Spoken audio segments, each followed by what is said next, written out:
अगर आप अच्छे मसीही हैं तो अपने देश के लिए रोज अब आप प्रार्थना करेंगे, क्योंकि जो मैं देख रहा हूं आने वाले सालों में वो अच्छा नहीं है।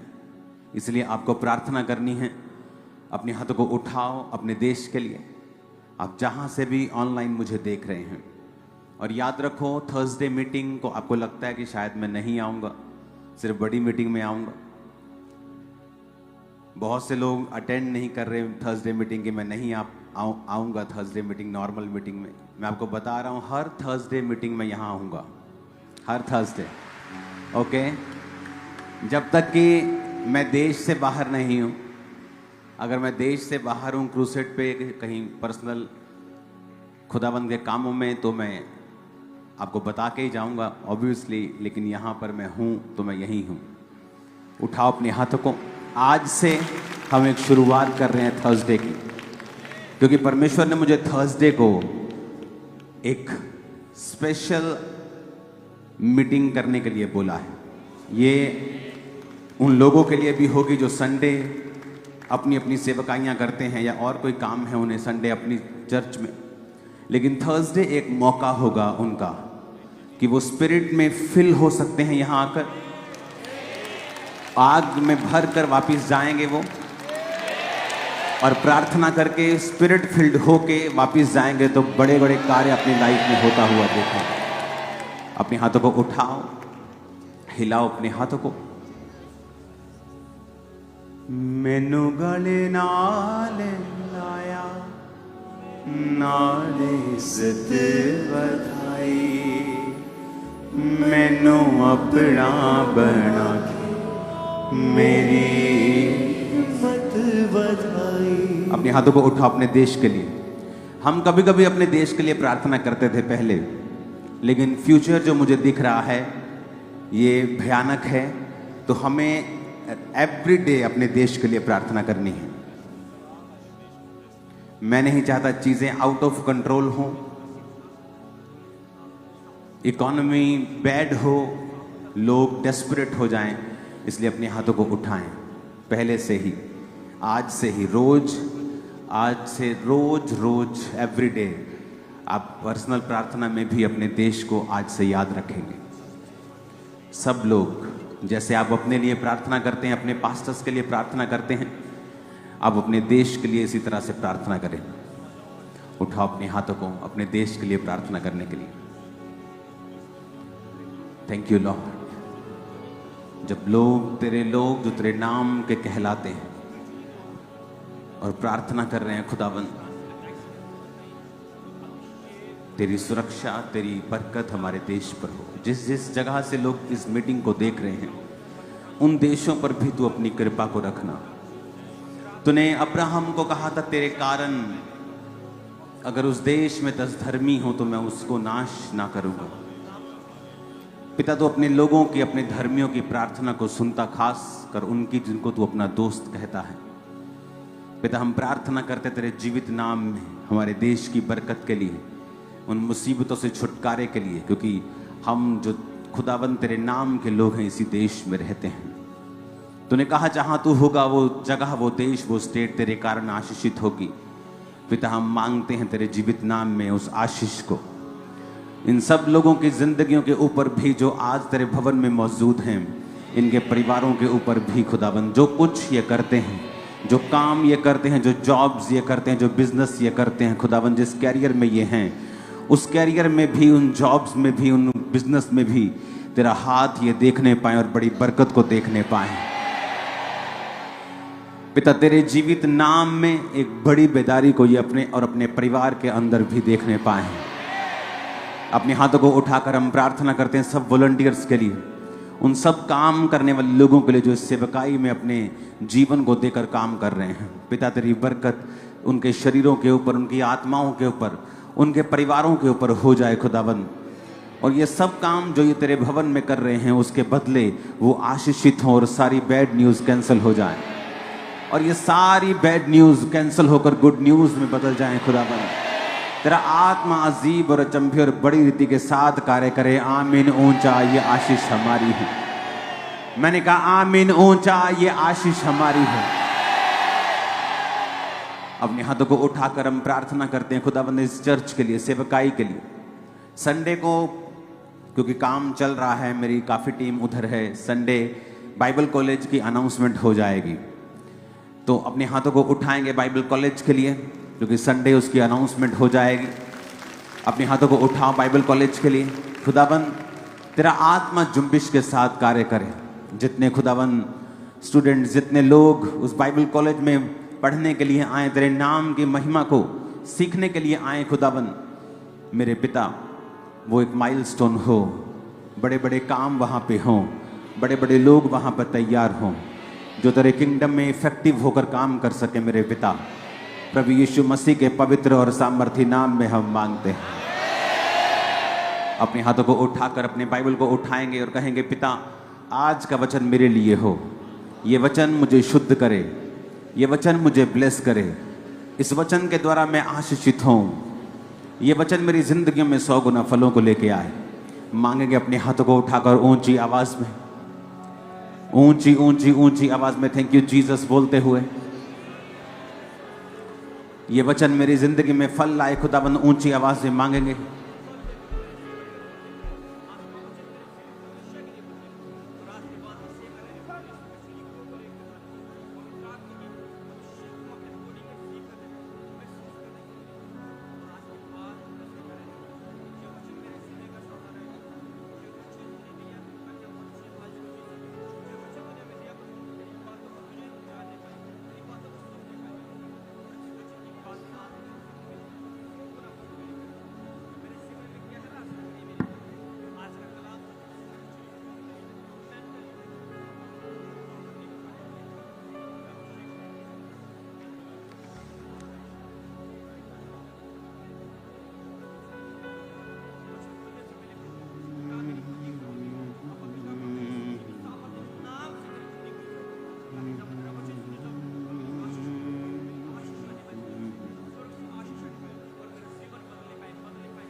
ऊंची आवाज से प्रार्थना करते हुए, खुदाबंद आज जो कुछ मैं सुनूंगा मैं सेम नहीं रहूंगा।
अपने हाथों को उठाकर ये वचन आज मैं जो सुनूं 100 गुना फलों को लेके आऊं।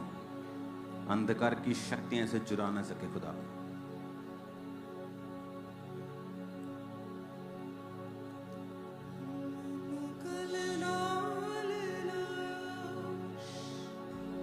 उठाओ अपने हाथों को।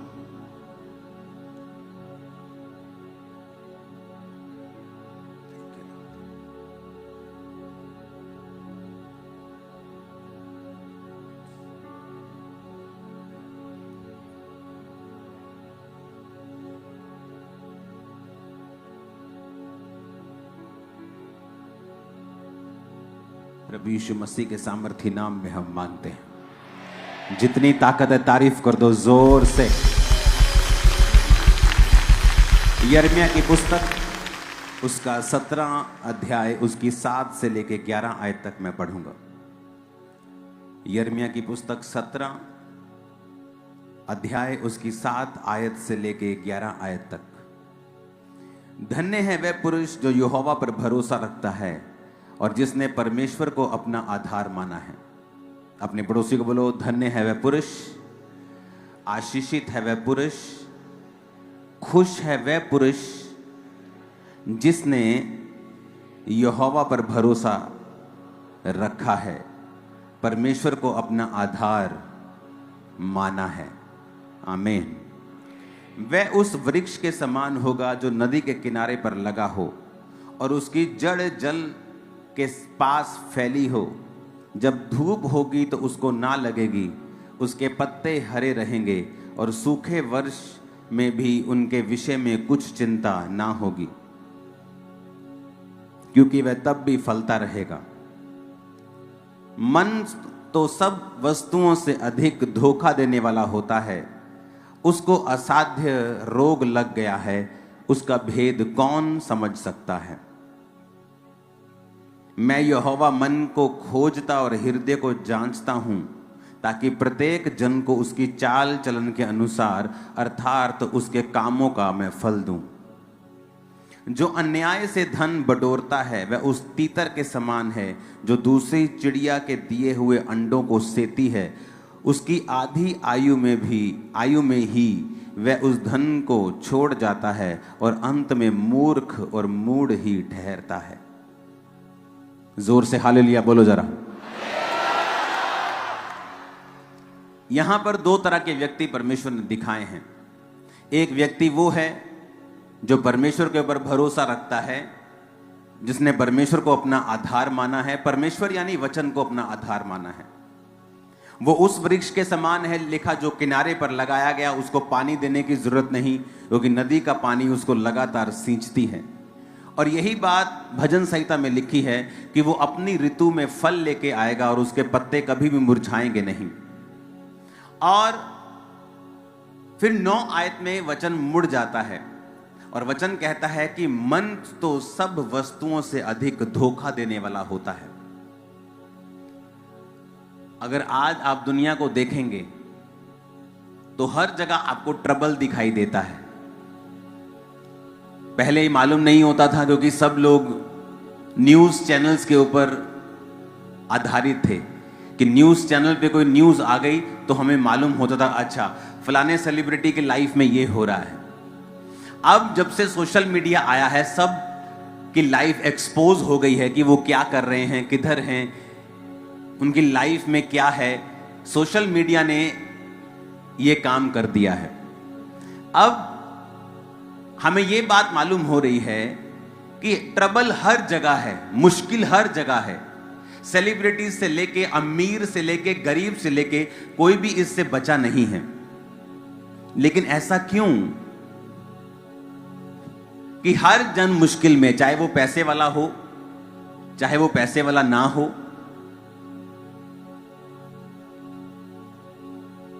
आपने बहुत सी न्यूज सुनी होगी, बहुत से आपने को ऐसी बातें सुनी होंगी, फॉलो योर हार्ट,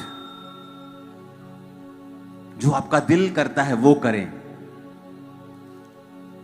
और जब ये बात सब कर रहे हैं, जो उनका दिल करता है वो कर रहे हैं, और इसीलिए सब दुखी हैं, क्योंकि वचन हमें ये नहीं कहता फॉलो योर हार्ट। बाइबल बिल्कुल विपरीत है। बाइबल कहती है कि तुम्हारा हार्ट जो है, तुम्हारा दिल जो है, तुम्हारा मन जो है, वो तो सब वस्तुओं से अधिक धोखा देने वाला है। जो व्यक्ति तुम्हें सबसे अधिक धोखा देने वाला है, अगर तुम उसको फॉलो करोगे तो एंड क्या होगा? एंड ये होगा कि आप एक अनसेटिस्फाइड लाइफ जी रहे होंगे। एक ऐसी लाइफ जो आपको फुलफिल नहीं कर गई, एक ऐसी लाइफ जिसको देखकर आप प्रसन्न नहीं हैं, एक ऐसा परिवार, ऐसा बिजनेस जिसको देखकर आप खुश नहीं हैं, ओवरऑल अपनी लाइफ को देखकर आप प्रसन्न नहीं हैं, हैप्पी नहीं हैं, सेटिस्फाइड नहीं हैं। अभी भी बहुत सारी चीजें हैं जो आपको चुभती हैं। क्यों? क्योंकि आप अपने मन के अनुसार चले हैं, आपने अपने हार्ट को फॉलो किया है। और वचन कहता है heart is the most deceptive thing. इसको पढ़ेंगे अगर इंग्लिश में है तो, the heart is deceitful above all thing. क्या लिखा? कि जो हार्ट है डिसाइडफुल है, धोखा देने वाला है, अबव ऑल थिंग्स।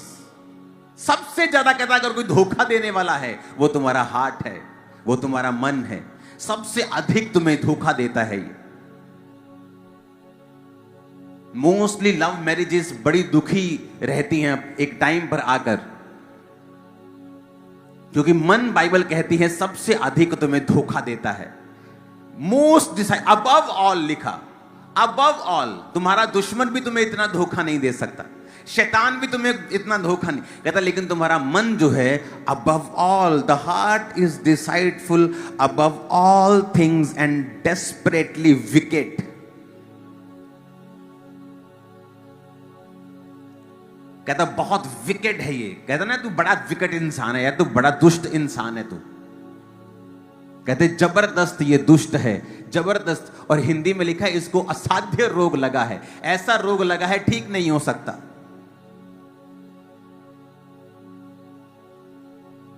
आज बहुत सारी फैमिलीज की न्यूज आती हैं कि फैमिलीज के अंदर भी व्यभिचार है, रिश्तेदार एक दूसरे के साथ व्यभिचार कर रहे हैं।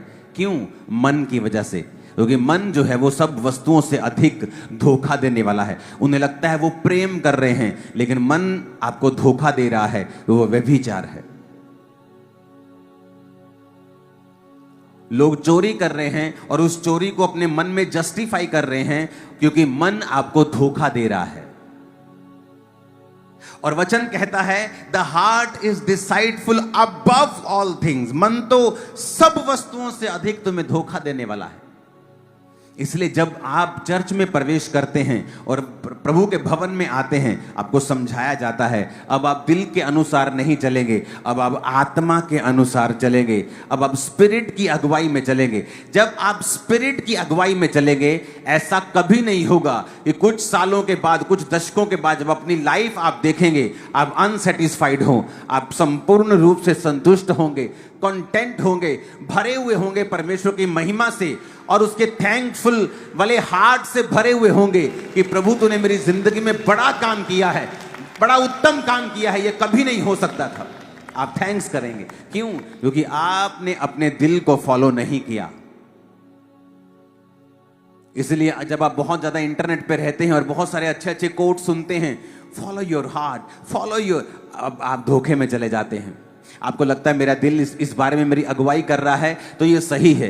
इसलिए वचन कहता है the heart is deceitful above all things, कि जो मन जो है सब वस्तुओं से अधिक धोखा देने वाला है, उसमें असाध्य रोग लगा है, डेस्परेटली विकेट। उसका भेद कौन समझ सकता है?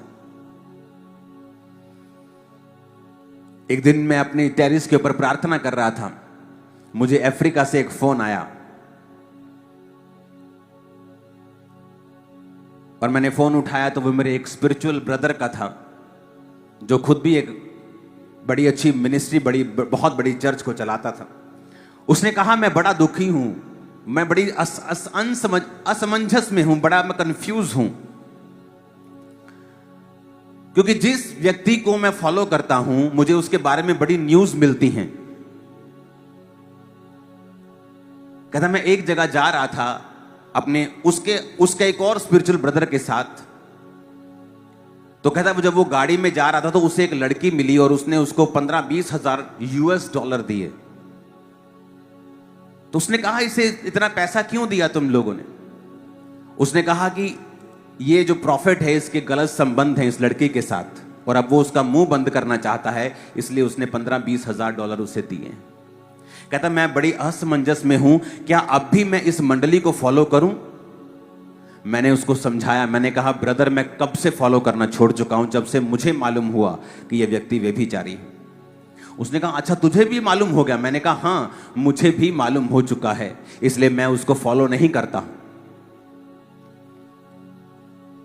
बाइबल कहती है आप दो तरह से सेवकाई कर सकते हैं। अगर मुझे आज आपको वचन देना है, मुझे मालूम था आज पूरे लोग चर्च में नहीं होंगे, लेकिन तब भी मैं तैयार था, और पिछली सारी रात मैं अपने प्रार्थना के कमरे में था, अपने परिवार से दूर, और ये मेरी लाइफ स्टाइल है।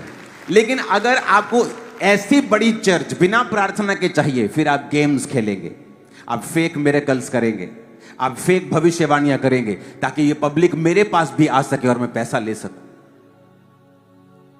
मैं बड़ा दुखी हुआ एक दिन जब उस व्यक्ति ने मुझे एक बात बताई, क्योंकि वो उसके बड़ा अंदर का व्यक्ति था। उसने कहा एक दिन एक लड़की के लिए प्रोफेसी हो रही थी, तेरा नाम ये है, तेरे हस्बैंड का नाम ये है। तो उसने प्रोफेसी की कि अभी उसके पति के साथ उसका झगड़ा चल रहा था और वो पति पत्नी अलग अलग रह रहे थे। तो उसने जब कहा कि अभी तेरे पति का फोन आएगा, और इमेजिन करो उसके पति का फोन तभी बजने लगा, कॉलिंग माई लव हस्बैंड। वो हैरान हो गई लड़की। कहता ब्रदर मैं आपको बात बताऊं क्या हुआ। मैंने कहा क्या हुआ था।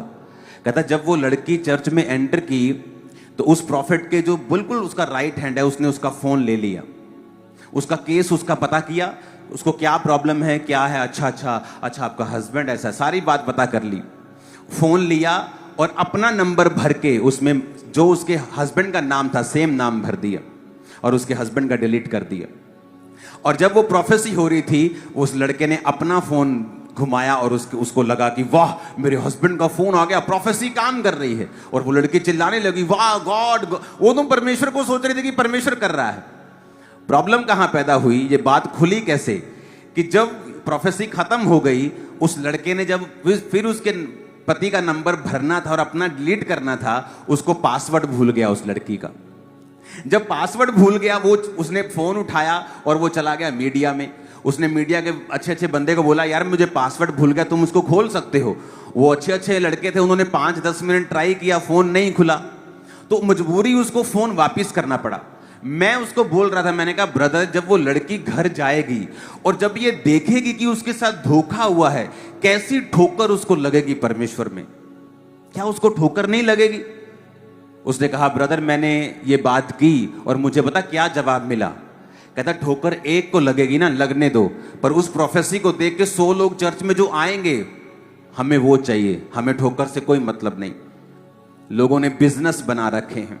परमेश्वर क्या कहता है, ऐसे लोग उन लोगों के समान होंगे जो दूसरों के अंडों को सेकते हैं और एक दिन आधी आयु में मैं उन्हें उठा लूंगा। और क्या हुआ, एक समय आया, एक दुर्घटना हुई उस फेक प्रॉफिट के लाइफ में और सारी मिनिस्ट्री तबाह हो गई और किसी और ने वो मिनिस्ट्री ओवरटेक कर ली। और अभी भी वो जिंदा है, वो अभी भी जिंदा है और उसके परिवार में मुसीबतें आई, उसके बच्चे मर गए और बहुत से दुख उसकी लाइफ में आए। अब आपको 2 तरीके अपनाने होंगे, या तो आप परमेश्वर में सही तरीके से चल लो, जो मुश्किल है, जो आपको मुश्किल लगता है कि आप अपने परिवार से दूर हैं, फुल नाइट प्रार्थना कर रहे हैं, या पवित्रताई में जीवन बिता रहे हैं, या आप हर चीज में वफादारी के साथ प्रभु के सामने हैं। लेकिन वचन कहता है ऐसा करने वाले लोग परमानेंट होंगे, उनकी आशीष परमानेंट होगी, उन्हें कोई दुनिया की ताकत रिमूव नहीं कर पाएगी, कोई दुश्मन उनका कोई बिगाड़ नहीं पाएगा, टच भी नहीं कर पाएगा। वेरी अब आप 2 तरीके से, ऐसे चल लो या वैसे चल लो। मैं हैरान था कि उनको कोई मतलब नहीं, लोगों को ठोकर लगती है, फेक मिरेकल्स, लोगों को वैसे व्हील चेयर में बिठा देना, हर गलत काम करना, लेकिन उनको ठोकर लगती कोई बात नहीं। पर उसको देखकर जो 100 लोग एंटर कर रहे हैं वो उन लोगों की ओर देख रहे हैं। और हम वो लोग हैं जो अपनी वाइफ के सामने भी गलत नहीं होना चाहते, झूठ बोलकर या छोटा सा गुनाह करके भी, कि एक भी जन ऐसा ना हो इस दुनिया में जो हमें गलत समझे। इस तरह का चैलेंजिंग लाइफ आपको बितानी होती है परमेश्वर में। हालेलुया। और आपको मालूम होता है कि यह मुश्किल है लेकिन असंभव नहीं है। और इसीलिए आप देखते हैं अफ्रीका में बहुत सारी मिनिस्ट्रीज हैं जो पवित्रताई में जीती हैं, जिन्होंने वायदा किया प्रभु के साथ, प्रभु हम ये गलत काम, ये फेक मिरेकल्स, ये फेक प्रोफेसी, ये गंदमंद हम अपनी चर्च में घुसने नहीं देंगे। आज उनके वंश के वंशों के वंशज, हजारों पास्टर्स उनकी चर्च से निकले, उनकी लाखों में चर्चेस हैं और प्रभु ने उन्हें कितना बढ़ाया है। क्या ये हमारे लिए एग्जाम्पल्स नहीं हैं? हैं। लेकिन आज आदमी शॉर्टकट चाहता है, मन को फॉलो करता है, हार्ट को फॉलो करता है। Hallelujah, hallelujah. लेकिन मन तो सब वस्तुओं से अधिक धोखा देने वाला, इसको असाध्य रोग लगा, इट इज डेस्परेटली विकेड। इसका भेद कौन समझ सकता है? हम बुलाए गए हैं रिजल्ट लाने के लिए सिर्फ नहीं, बल्कि एक धर्मी जीवन जीने के लिए भी। उसने कहा मन फिराव के योग्य फल लाओ, मन फिराव के योग्य फल लाओ, कि तुम्हारा मन फिराव अगर हो चुका है उसके अनुसार वो फल भी तुम्हारी जिंदगी में होने चाहिए। वो पवित्रताई, वो प्रार्थना, वो धर्मी जीवन, वो बोने का जीवन, प्रार्थना का, उपवास का, अपने पास्टर्स के लिए प्रार्थना का, चर्च के साथ वफादारी का, हर एक धर्मी फल तुम्हारी जिंदगी में होना चाहिए अगर तुमने मन फिरा लिया है तो। पर कहता अगर तुमने मन फिरा के भी अपने पुराने काम नहीं छोड़े हैं, अगर वो धरती जो पानी पीकर भी कांटे ऊंट कटारे उगाती है निकम्मी है, श्रापित होने पर है। Hallelujah, hallelujah. जब मैं बिजनेस करता था टाइल्स का, तो आज भी कुछ लोगों से मैंने लाखों रुपए लेना है बिजनेस का, अपने टाइल्स के, अपनी सैनिटरी के बिजनेस का। और जितनी मेरी पहुंच है मैं एक डंडा देके अभी मिनट में पैसे निकलवा सकता हूं, लेकिन नहीं, क्योंकि एक जिम्मेवारी होती है आपके ऊपर प्रभु की महिमा दिखाने की। आप अपने करैक्टर में लूज नहीं हो सकते। यही तो आपकी पूंजी है और यही तो आपका गहना है। अगर ये खत्म हो गया तो लिखा तू फिर सूअर के समान है, जिसके सोने की नथ तो है लेकिन है वो सूअर। कितने मेरी बात को समझ रहे हैं? लेकिन आज लोगों को कोई परवाह नहीं है। एक जगह से दूसरी जगह, हर जगह वो गंद डालते रहते हैं, डालते ही रहते हैं, क्योंकि उनको कोई परवाह नहीं परमेश्वर के नाम को ठोकर लग रही है या लोग क्या सोचेंगे। उन्हें सिर्फ अपना पेट भरना है। लेकिन परमेश्वर ने क्या कहा? वो जो अन्याय से धन बिटोरता है वो तीतर के समान है, जो दूसरी चिड़िया के दिए हुए अंडों को सेता है और आधी आयु में धन को छोड़ जाता है और अंत में मूर्ख ही ठहरता है। ऐसे लोगों को लगता है कि हम बड़े चालाक हैं और हमारी चालाकी कामयाब हो रही है, लेकिन परमेश्वर कहता है तू किसके लिए बटोर रहा है, क्योंकि अंत में तू सब कुछ ये छोड़ जाएगा और मूर्ख ठहरेगा। ऊंची आवाज में हालेलुया बोलो। आपको एक ऐसी कलीसिया बनना है जो मन के अनुसार नहीं चलती, जो हार्ट के अनुसार नहीं चलती, जो स्पिरिट को फॉलो करती है कि स्पिरिट मुझे क्या कहती। आपका हार्ट आपको धोखा दे सकता है, लेकिन अगर आप वचन से चलेंगे, वचन आपको कभी भी धोखा नहीं दे सकता। हार्ट आज इधर है, आज उधर है, आज ये कुछ कह रहा है, कल ये कुछ कह रहा है। ये इमोशंस जो हैं ये सबसे अधिक धोखा देने वाले हैं। इसीलिए बाइबल कहती है अगर तुम शरीर के इमोशंस के अनुसार चलोगे तो मरोगे, पर अगर आत्मा के अनुसार चलोगे तो जियोगे। और इसीलिए वचन को ज्यादा पढ़ना जरूरी होता है कि जब इमोशंस आप पे अटैक करते हैं, कभी इस साइड अटैक करते हैं, कभी ये आपको परमेश्वर में चलने के लिए भी अटैक करते हैं, कभी ये परमेश्वर से हटने के लिए अटैक करते हैं। और जब लोग इमोशनल होकर प्रभु में चलते हैं, कई बार तो आपको चर्च की फ्रंट सीट पर बैठे मिलेंगे। उसी इमोशन के साथ जब दोबारा अटैक होता है वो आपको चर्च में मिलेंगे ही नहीं, क्योंकि वो हार्ट के चलाए चल रहे हैं। चर्च भी आ रहे हैं तो दिल कर रहा है, लेकिन आप चर्च इसलिए नहीं आ रहे कि दिल कर रहा है। हो सकता है किसी दिन दिल ना करे। मेरा भी दिल करता है कई बार मैं सारी रात क्यों प्रार्थना करूं, मैं भी जाऊं नीचे टीवी देखूं, लेकिन दिल आज कर रहा है और कल नहीं करेगा। इसलिए दिल के अनुसार चलोगे तो लिखा मरोगे, पर अगर तुम आत्मा के अनुसार, वचन के अनुसार चलोगे, तुम्हारा दिल कर रहा हो या ना कर रहा हो, तुम हमेशा राइट चीजें करोगे। और जब तुम्हें आत्मिक रीति के साथ डिसिप्लिन रहने की आदत बन जाती है, मैं आपको कह रहा हूं आप रिकॉर्ड तोड़ोगे अपने परिवार में, पहले होंगे आप रिकॉर्ड ब्रेक करोगे अपने परिवार के, आप पहले होंगे जो रिकॉर्ड ब्रेक करेंगे। आमीन मेरे को खड़कने वाला चाहिए। Hallelujah, hallelujah. आप रिकॉर्ड ब्रेक करोगे, लेकिन आपको सीखना पड़ेगा। आज आपका दिल कर रहा है यार मुझे बॉडी बिल्डर बनना है, आपने सुबह खाया, फटाफट प्रोटीन लिया, पूरा जिम हिला दिया जाके, पूरे डोले शोले सब चीजें चल रही। सेकंड डे आपका दिल नहीं किया, आप कभी भी रिजल्ट अचीव नहीं कर सकते। किसी दिन दिल करेगा, किसी दिन दिल नहीं करेगा, लेकिन जो डिसिप्लिन में होता है वो चाहे दिल करे चाहे ना करे, वो अपना काम करता रहता है। सेवकाई भी ऐसी है, एक दिन आपका दिल करेगा, एक दिन दिल नहीं करेगा, एक दिन प्रार्थना करने का करेगा, एक दिन नहीं करेगा। लेकिन अगर जब आप वचन के अनुसार चलने लगते हैं, आत्मा के अनुसार चलने लगते हैं, तब आप देखते हैं कि वो रिजल्ट्स आ रहे हैं जो आपने सोचे थे, आपने जो इमेजिन किए थे, वो रिजल्ट आपकी लाइफ में आ रहे हैं। लिखा हार्ट, फिर से पढ़ेंगे, the heart is deceitful above all things. अगर मैं कहता हूं कि अगर आप ये वचन अपने घर पे लगा लेना घर के किसी एक जगह पे लगा लें ये वाला वचन, आप सदा सुखी रहेंगे। मैं आपको बता रहा हूं, अगर आप एक जगह टांग लेना इस वचन को कि मन तो सब वस्तुओं से अधिक धोखा देने वाला। सब वस्तुएं लिखा, फेक चैनल्स, फेक न्यूज, शैतान, तुम्हारे दुश्मन, तुम्हारे भला ना चाहने वाले लोग, कहता सबको छोड़ दो, पीछे रह गए। कौन आगे चला गया? The heart is deceitful above all things and desperately wicked. The heart is deceitful above all thing. कहता सब वस्तुओं से अधिक धोखा देने वाला तुम्हारा मन है। आज तुम्हारा मन कर रहा है मैं बहू को बहुत प्यार करूं, कल तुम्हारा मन करेगा बहू को 2 थप्पड़ लगाऊं। क्यों? क्योंकि तुम अपने मन के अनुसार चले। इसलिए एक दिन तो तुम्हारे घर में प्रेम रहा और दूसरे दिन तुम्हारे घर में कलेश रहा। लेकिन जब तुम वचन के अनुसार चलोगे और अपनी बहू को बहू नहीं बेटी समझोगी, और जो बहू है वो अपनी सास को सास नहीं मां समझेगी, क्योंकि वचन कहता है, दिल क्या कहता है वो नहीं, वचन जो कहता है वो, तो हर दिन घर में आनंद रहेगा। क्योंकि वचन कहता है द हार्ट इज डिसाइडफुल। मन तो सब वस्तुओं से अधिक धोखा देने वाला है। मन तो आज कुछ कहेगा, कल कुछ कहेगा। किसी ने आपको कोई न्यूज सुना दी, कोई चुगली कर दी, आपका मन करेगा मैं इसका मुंह तोड़ दूं। लेकिन अगर आप वचन के अनुसार, आत्मा के अनुसार चलेंगे, फिर आपका मुंह तोड़ने का दिल तो करेगा, लेकिन आप तोड़ेंगे नहीं, आप माफ करेंगे। और जब आप वचन के अनुसार डिसिप्लिन लाइफ जीना स्टार्ट कर देंगे, सडनली एक ऐसा शिफ्ट आएगा आपके घराने में।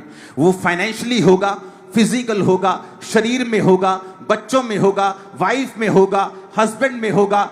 एक ऐसा ब्लेसिंग का फुवारा आएगा आपकी लाइफ में, आप हैरान हो जाए कि ये क्या हो रहा है। तब आपको मालूम होगा कि मैंने दिल के अनुसार चलना छोड़ दिया था, मैंने आत्मा को फॉलो किया। अगर आपको मालूम नहीं है मैं आत्मा को कैसे फॉलो करूं, फॉलो द वर्ड।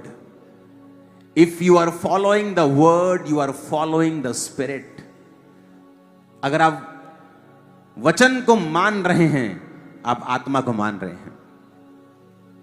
ऐसा नहीं होता कि आत्मा आपसे बात करता है, आप बोलेंगे मुझे तो कोई आत्मा की आवाज नहीं आती। वचन आत्मा की आवाज है।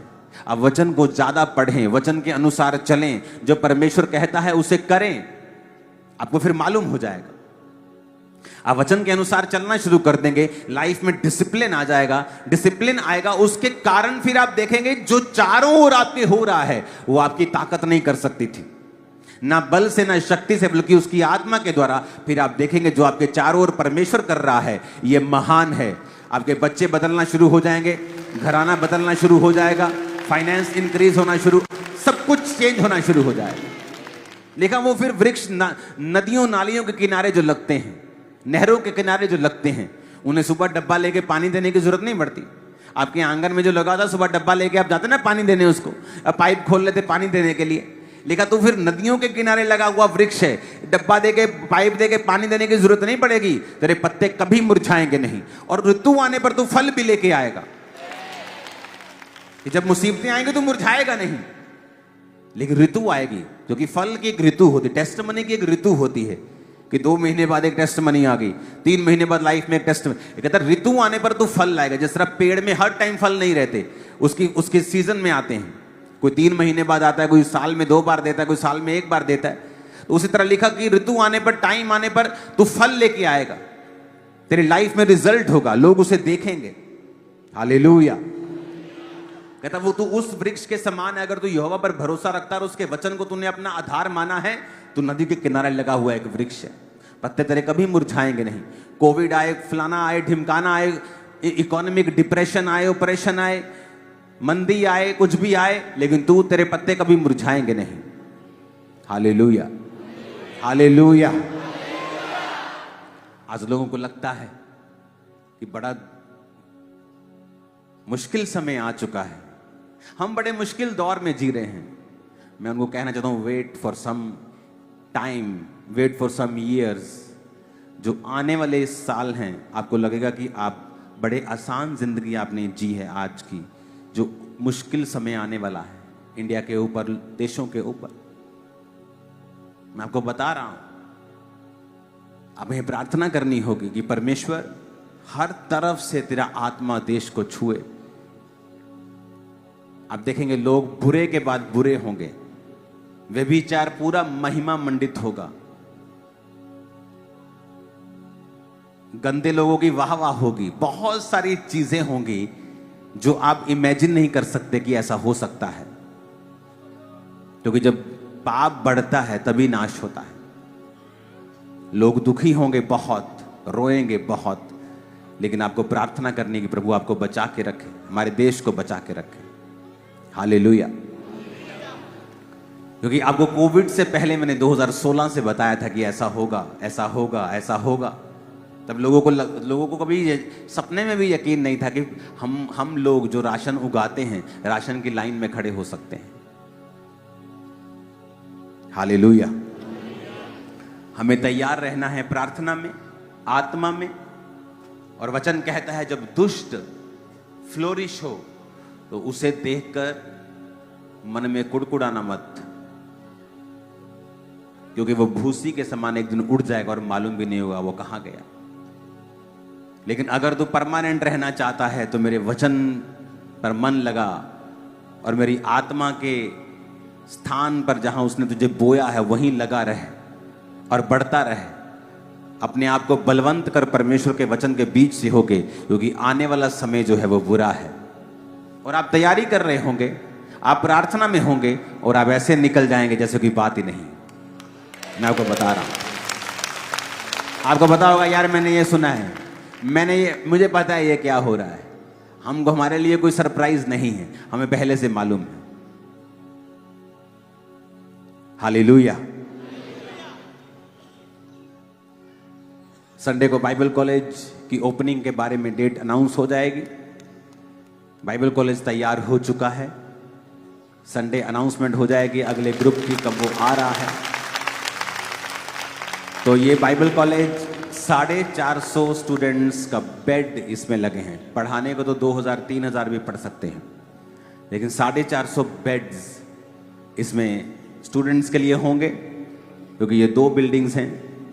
और 50 बेड्स, 50 लोगों का रहने का स्थान, जो चर्च के लड़के डिसाइपल हैं, क्योंकि ये चर्च से 1.5 किलोमीटर दूर है। जो लड़कियां डिसाइपल हैं वो लड़के के जो डिसाइपल हैं उनसे 2 किलोमीटर की दूरी पर उन्हें रखते हैं हम। तो लड़के वहाँ रहेंगे जो चर्च के डिसाइपल हैं, मेल डिसाइपल हैं, जो अपना जीवन प्रभु को दे चुके हैं। 50 डिसाइपल्स के लिए वहाँ पर बहुत बेस्ट स्थान उनके लिए तैयार हो चुका है, तो वो वहीं रहेंगे। और जो आपके सामने इधर अगर आप बिल्डिंग देखेंगे, बैप्टिज्म बिल्डिंग, तो वो आपको मैं दिखाऊंगा फोटोज का काम स्टार्ट हो चुका है। उसकी ओपनिंग के डेट भी मैं अनाउंस कर दूंगा। ऑफिस में स्टूडियो बन चुके हैं, ऑडियो स्टूडियो, वीडियो स्टूडियो, बहुत से काम हो चुके हैं। उसकी डेट भी इसी साल ईस्टर तक ही अनाउंस हो जाएगी, ओपन हो जाएंगे सारी चीज़ें। तो आपको प्रार्थना करनी है, आपको परमेश्वर में बने रहना है और आपको समझ रखनी है कि इंटरनेट पे देखेगी हर चीज़ ओरिजिनल नहीं है। अपना दिमाग लगाना है, आत्मा से डिज़र्न करना है, अपनी आत्मा से पूछना है कि परमेश्वर मैं क्या करूं। और ये तभी संभव होगा जब परमेश्वर के साथ आपके संबंध होंगे।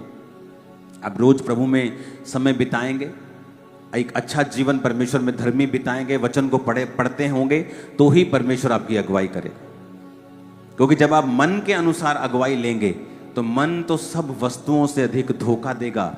इमेजिन करो आप एक ऐसे बंदे की अगुवाई ले रहे हो जो सबसे ज्यादा धोखेबाज है। तो आप ये एक्सपेक्ट नहीं कर सकते कि आने वाले 2-4 साल में जब आप अपने इस दिल की अगुवाई से चल लेंगे तो आप सुखी होंगे, क्योंकि आपने उस बंदे को फॉलो किया है, उस शख्स को फॉलो किया है जो ये बदनाम है कि सबसे ज्यादा धोखा देने वाला है। वचन कभी गलत नहीं हो सकता, वचन कभी गलत नहीं हो सकता।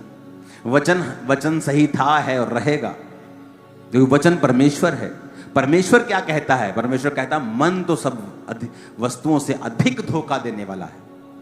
इसलिए आज आप मन की छोड़ के आप क्राइस्ट को फॉलो करना स्टार्ट करें, वर्ड को फॉलो करना स्टार्ट करें। आप मन को फॉलो करेंगे, फिर आप 10 साल बाद रो नहीं सकते कि मैंने तो वही किया जो अच्छा था, मैंने तो अपने मन की बात सुनी, मैंने किसी के साथ धोखा नहीं किया। अरे भाई, तूने सुनी उसकी जो धोखा देता है, तूने सुनी उसके जो सबसे ज्यादा विकेट है, डेस्परेटली विकेट है, कहता दुष्ट शैतान लिखा है, विकेट, दुष्ट, सबसे ज्यादा धोखा देने वाला, सबसे ज्यादा। अगर तुमने सुनी उसकी है तो अगले 4 साल के बाद तुम नहीं रो सकते प्रभु को कि प्रभु जी तूने ये क्या किया। परमेश्वर कहेगा तूने वही फॉलो किया जो तेरे दिल ने कहा, और मैंने वचन में ऑलरेडी लिखा हुआ था कि दिल तो धोखा देने वाला है। बहुत से लोग रोते हैं मेरे पास आके अंदर, मुझे ये लड़का अच्छा लगा, मैंने शादी कर ली, मैंने बात की, मुझे अच्छा लगा, मैंने शादी कर ली। ये कहता था कि मैं चर्च भी जाने दूंगा, मैं खुद भी चर्च जाऊंगा, आज ना चर्च जाने देता है ना मैं खुद आता है। मैंने कहा किसने कहा था इसे शादी करने को, जब ये मसीह में नहीं था? मेरे दिल ने। तो दिल कौन, दिल क्या है? सबसे अधिक धोखा देने वाला। वचन क्या कहता है? क्या वचन कहता है कि ऐसे के साथ शादी करो जो मसीह में नहीं? नहीं, वचन नहीं कहता। मैंने कहा तुमने वही फॉलो किया जो तुम्हारे दिल ने कहा, अब तुम वही काटो। तुमने धोखा देने वाले को फॉलो किया, धोखा तुम काट रही हो। अब क्या करें? पति को छोड़ दूं? अब तुम उसे छोड़ नहीं सकती। वचन कहता है अब तुम उसे छोड़ नहीं सकती। अब तुम प्रार्थना करोगी उस चीजों के लिए जिसके लिए तुम्हें प्रार्थना करने की जरूरत नहीं थी। तुमने वो लड़ाई मोल ली है जो तुम्हारे लिए नहीं थी, अब तुमने ले लिए तो लड़ो। अब हो सकता 10 साल लड़नी पड़े, 5 साल लड़नी पड़े, 20 साल लड़नी पड़े, अब लड़ो, क्योंकि परमेश्वर को तुमने फॉलो नहीं किया, तुमने अपने हार्ट को फॉलो किया है। हालेलुया। अगर तुमने प्रभु को फॉलो किया होता, वर्ड को फॉलो किया होता, तो कुछ लड़ाइयां ऐसी हैं जो तुम्हें लड़ने की जरूरत नहीं है। कुछ तो लड़नी पड़ेंगी, कुछ तो परीक्षाएं आएंगी, वो तो परमेश्वर की ओर से तुम्हें बढ़ाने के लिए होंगी, लेकिन कुछ परीक्षाएं तुमने अपनी गलती की वजह से ली हैं। हालेलुया। याकूब को अपने पिता से सीख लेनी चाहिए थी, इसहाक से। इसहाक ने परमेश्वर का काम किया, शाम को परमेश्वर के वचन का ध्यान करने के लिए मैदानों में जाता था। मालूम भी नहीं था कि मैं इधर वचन का ध्यान कर रहा हूं और मेरे बाप का नौकर उधर मेरी शादी का इंतजाम कर रहा है। और एक दिन मैदान में टहल रहा था और बाप का नौकर आया, कहता ये तेरी पत्नी है। कहता है, ये कैसे हुआ? कहता तेरे बाप ने भेजा था और मैंने प्रभु से कहा था परमेश्वर जो मुझे पानी पिलाए मेरे ऊंटों को भी पानी पिलाए। निशानियां मांगी थी, वही इसकी पत्नी होगी, और ऐसा ही हुआ। कहता ठीक है। उसने उसको अपनी पत्नी के रूप में स्वीकार किया और उसका बेटा याकूब जाता है और कहता ये लड़की मुझे पसंद है। कहता ठीक है, इसके बदले में सेवा करनी पड़ेगी। भाई साहब 20 साल छूटा नहीं वो वहां से, लव मैरिज के चक्कर में, हार्ट के चक्कर में। जब आपके बाप की टेस्टिमनी को आपने नहीं सुना और फॉलो नहीं किया, फिर आपकी सफरिंग्स को कोई रोक नहीं सकता। फिर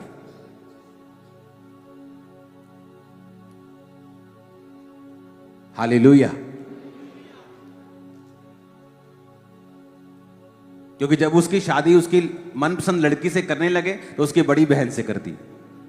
जब उसने देखा कि ये तो बड़ी बहन है, उसने कहा ये हमारी रीति नहीं कि हम छोटी से पहले, बड़ी से पहले छोटी का ब्याह करते हैं। कहता 7 साल और सेवा करूंगा। फिर भेड़ बकरियों के लिए भी कितने साल वो वहां टंगा रहा। आपकी लाइफ है, आपका अपना डिसीजन है। वचन के अनुसार लेंगे तो बहुत सारी चीजों से बचे रहेंगे, आप सेम नहीं रहेंगे। अगर चोरी करते हो छोड़ दो, मक्कारी करते हो छोड़ दो, कब्जे किए हैं तो छोड़ दो, क्योंकि मन आपको धोखा देगा और उन चीजों से दूर ले जाएगा जो परमेश्वर ने आपके लिए रखी है।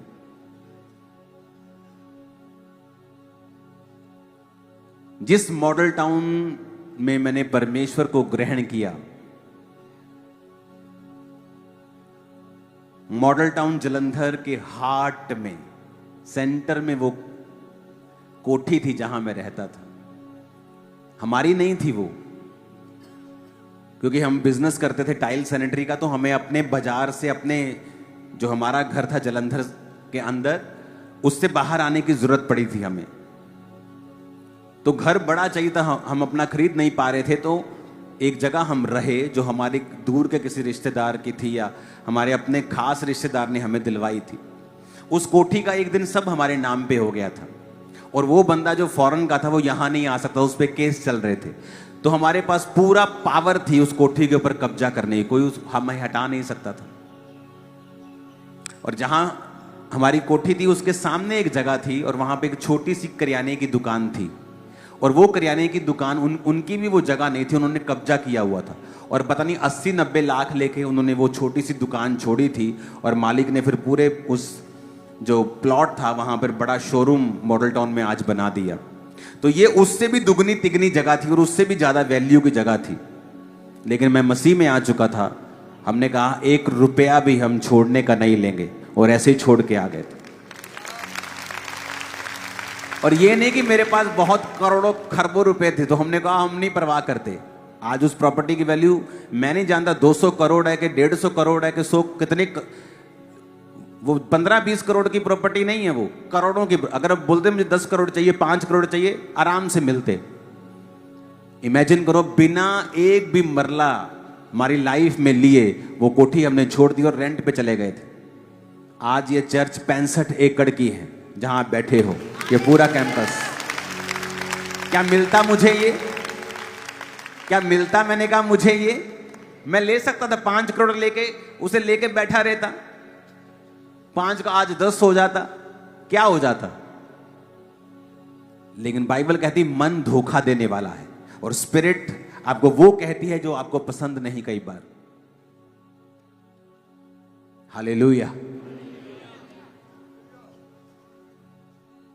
चर्च ने और पार्किंग का स्थान लिया है उधर, आप वो खोल देंगे थोड़े दिनों के अंदर, मैं आपको बता रहा हूं। ये 65 एकड़ से ज्यादा चर्च है। 5 एकड़ तो रजिस्ट्री वाली जगह, 5 एकड़ से ज्यादा रजिस्ट्री वाली जगह, करोड़ों की वैल्यू की, कब्रिस्तान को दे दी है चर्च को। हो सकता था ये? कभी नहीं हो सकता था, क्योंकि मन धोखा देने वाला है। लोग लालच कर जाते हैं। फोन मिल गया, ले परमेश्वर तू तो मेरी प्रार्थना का उत्तर देता, इधर डिग गई भैन जी मेरे वास्ते है। और पुराने समय में चुटकुला आता था ना कि किसी को कुक्कड़ घुम गया पिंड च किसी का, ते कोठे ते गया ते जोर दी आवाज मारे, जे किसी दी गवाची होवे ते कुकड़ी बोलते होली ते बाकी बोलते उच्ची, तो जो कुकड़ी कहन दी वारी आवे तो बोले ना। तो मन तो धोखा देगा आपको। हालेलुया। आपको फॉलो करना है स्पिरिट को। एंड में सुखी आप और खुश आप होंगे। एंड मैटर करता है, एंड मैटर करता है। आमीन। आप सेम नहीं हैं। अपने हाथों को उठाओ। आज से जितने लोग चर्च में आएंगे संडे थर्सडे, सब पर ले हैंड होगा, कोई बिना ले हैंड के वापस नहीं जाएगा। ओके, उठाओ अपने हाथों को।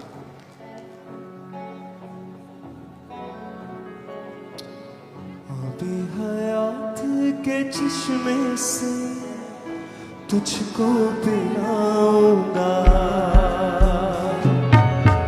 आबे हयात के चश्मे से तुझको पिलाऊंगा। वादा मसीह का है आसमानी, वादा मसीह का है आसमानी, नज़ाते दिलाऊंगा, नज़ाते दिलाऊंगा।